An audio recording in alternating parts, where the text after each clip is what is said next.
What's up, guys? Welcome back to Amateur Hour. And today I've also got my boy, Xander, El Zombie Ramirez on with me. What's up, Xander? How we doing? Howdy, how are you doing? I'm good. Thank you so much for being here today in the corner. Appreciate you taking the time. Yeah, got you a little something here too. I got a gift. Oh my God. Okay. I always see you training with this and I always want one. So thank you so much. Yes. Okay. Okay, let's go. See that, guys? Oh, yeah. I'm wearing this to Dauntless tomorrow. We go to the same boxing gym, too. Everyone loves the shirts and headbands. No, so. yeah, I love it. And the headband is for sure. I need that. So you're just coming off of a big win. Yes. How we feeling? I feel great. Yeah, I mean, you look good. You don't look like you even got touched. Nah, not too much. Yeah. The fight was Thursday, right? Yes. Thursday, which was a really big fight week here in Vegas. So that had to have been kind of exciting. Yeah. Talk to me about it. Who did you face? How did it go? How was camp? So I faced a BJJ guy with some Muay Thai background. And fun fact, but we used to train at the same gym at like a certain point in time. Oh, really? It was around COVID time. And he was started training there when I was starting to leave the gym and started going to Syndicate MMA. Okay. But I just thought that was kind of funny. Yeah, yeah, definitely. It's such a small, that MMA community and like fight world is so small, right? Yeah. It's crazy, especially here in Las Vegas. Especially. Yeah. So did you, that was a while ago, I'm sure, but did you feel like you kind of remembered kind of how he was when you guys got in the cage, or was it kind of all like new territory It was since all you've new, been a while? mostly. Yeah. Yeah. Okay. And you said he's a BJJ guy? Yeah. Did you feel like that you were going to be in danger in that area? Because I know you have a really great Mexican style boxing. Oh, no, not at all. No? I'm a great grappler as well, too, Yeah. I would like to say. Of course. I mean, I'm looking at your ears. Your ears are telling the story. I've been having these since I was 16. So, Really? Yeah. It's an accessory. Yeah. Awesome. Well, you're 2-1 right now, right? Yes. Okay. Early in your amateur career, explain your career to me so far. How's it been? So I would describe my career as some of the roughest career starts I would ever say. Really? I would say. How comes? Why is that?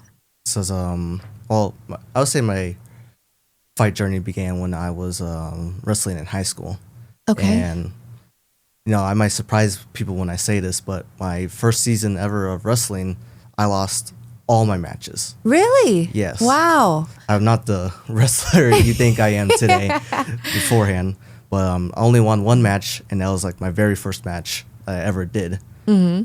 And so at the end of the season, my, I was just kind of like a little left in defeat, and my dad, he asked me if I wanted to get better. I told him, yeah, of course I did. I started loving the sport, and at that year, I just did a whole bunch of wrestling camps and you trained at the gym, and then I got some extra wrestling rounds in. And in my sophomore season, I only lost one match. Okay. There you go. And I see you work hard. I've seen your work ethic, with my own eyes. So I definitely see how that happened. That's amazing that you were, went back to the drawing board instead of just giving up like some people would. Yeah. Would you say that first win though is what kind of made you fall in love? Yeah. Okay. I would say so. Yeah. And then this game is just so it's hard. It's a heartbreaking game, Yeah. So you win and then you go through that tough time the rest of the season. How did you get yourself to stay mentally into it? Well, around my sophomore season also, that's when COVID hit. Okay. So Kind of all you had? yeah. So my at the other gym I was training at, my at a Muay Thai coach, he invited me to do Muay Thai just to try it out, for fun, since there was no wrestling or nothing else happening during COVID. Yeah. So, and I just started enjoying punch people in the face. Okay, so this is when that door opened for you. Yeah. Okay, awesome. So I started focusing on my striking, and then I got a little back into jiu-jitsu as well too, and started learning how to do submissions again. And so my dad, he was just looking at Facebook one day, and he saw there was a thing for youth MMA pancreation fights. And he asked me, hey, you want to try this out? And I said, yeah, sure, let's do it, Oh my goodness. So my first youth MMA fight was in Florida, and it was like a tournament style. So the best of the best got to go to be part of Team USA and fight other youth MMA fighters all across the world. Wow. And the thing about that was that my first fight also ended in tears, I would say. Yeah.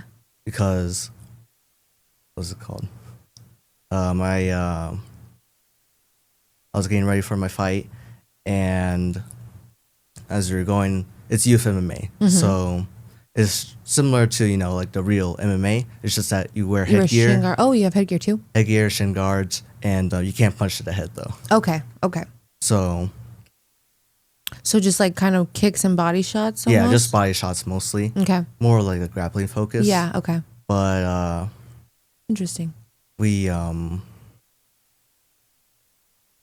Sorry, I'm trying to remember No, all that's this okay. together. Take your time. But my opponent, he wasn't fully ready for a fight, Okay. And it's MMA. Yeah. Things happen, you Right. get punched in the head. I got punched in the head. All the kids, like everywhere, got punched in the head. Yeah. Except my opponent, he snitched on me and said I punched him in the head. Oh my goodness. And that was after he punched me in the head. And it's all by accident. Right, We're all right. aiming for the body. Like if you dodge out of the way for a punch, you might get hit in the head. Yeah. So he specifically stopped the fight, pointed at the ref, and told the ref that I punched him in the face. Wow. And his parents. He probably won't last very long in this game. Nah, I don't even think he's still good. Yeah, Training. exactly. Point proven. But his parents were screaming disqualify, disqualify, disqualify at me. Oh my gosh. And so I got disqualified in my first ever MMA fight. For being a dog. Yeah, basically. Yeah, exactly. All because he couldn't handle losing the fight. Mm-hmm. Well, like I said, that's why you're here training in Vegas with a room full of dogs, and he's probably not even competing. Yeah. Speaking about that, you're training at Syndicate, right? Yes. Okay, awesome. How long have you been there? I've been there for about 5 years now. 5 years. Wow. Yeah. Okay, so you're just growing up there. Yeah. They've literally seen you grow up. What's it like? What's the room like? What's the vibe? Oh, it's amazing. You Yeah. know, I started training there when I was after my first fight, after the first youth MMA fight. I started training there and started to train in the pro class, and being around all the fighters that I saw on TV. It was such a cool and surreal experience.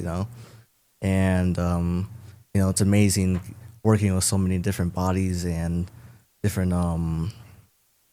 fighters from even like across the world now, Right. especially with Maraba bringing in his own people, Yeah. and then visitors from people like fighting the same week, Right, It's cool. exactly. Yeah, definitely. You're getting so many different looks. Yeah.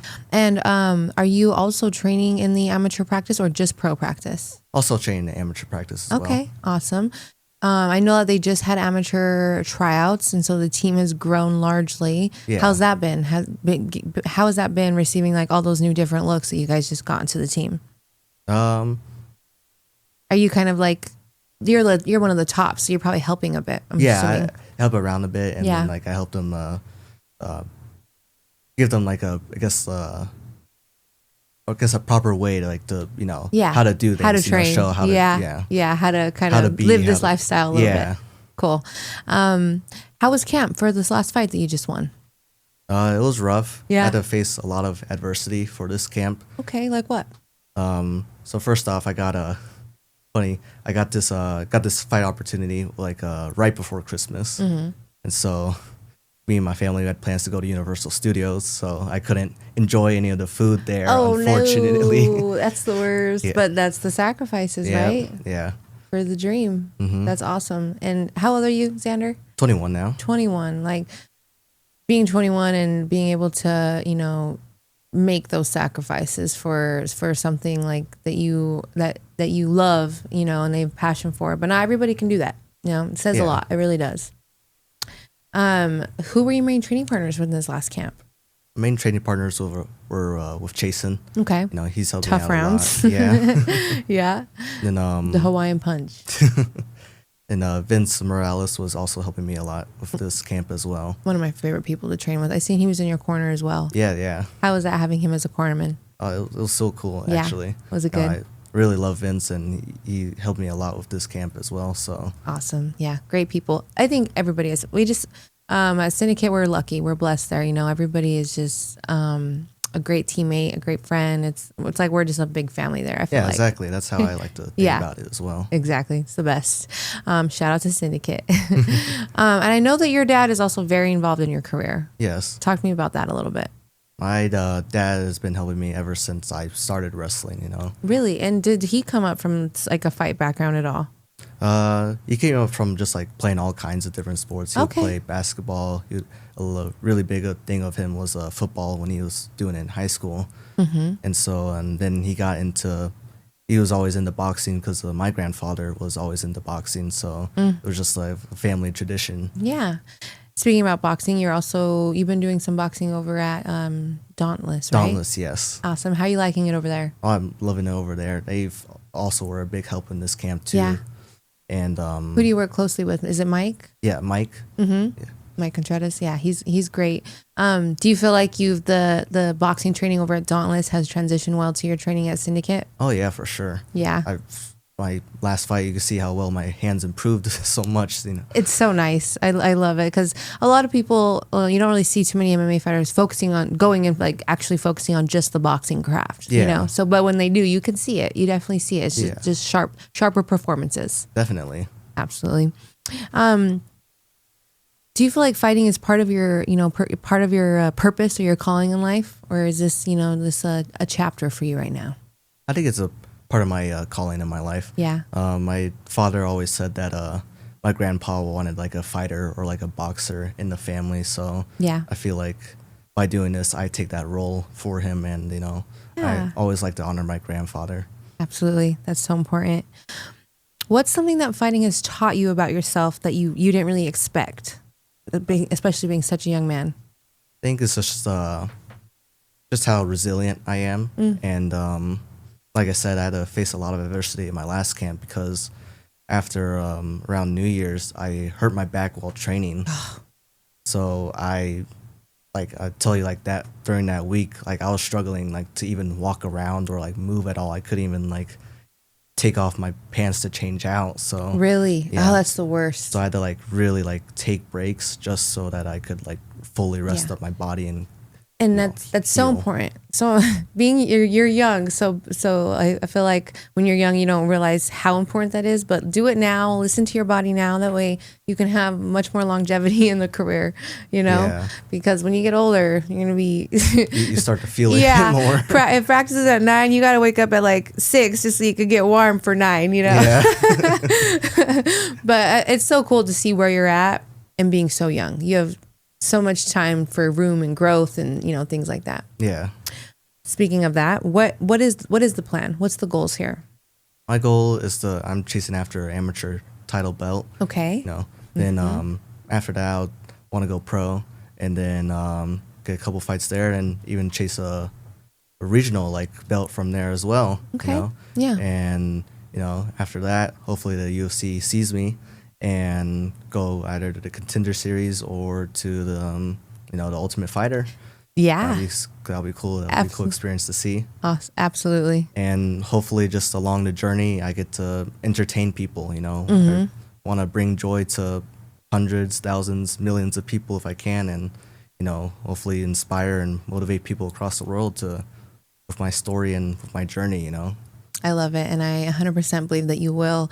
I'm a big fan of yours, Xander. That's why I had you on. This is the first day for the amateur hour, so thank you so much for coming on, especially after your big fight over the weekend. Thank you for having me. Of course. Please let the fans know where they can follow you and follow your journey and your entire career, because I like I said, I think it's going to blow up. So you could follow me on Instagram at xram88, or you can follow me on Facebook with Xander Ramirez. This is El Zombie. There we go. Thank you so much for being here, Xander. My boy, Xander El Zombie Ramirez. Go ahead and give him a follow, guys. Show him some love. This is In the Corner with Destiny McCubbin. Real fighters, real stories, real talk. We'll see you next round.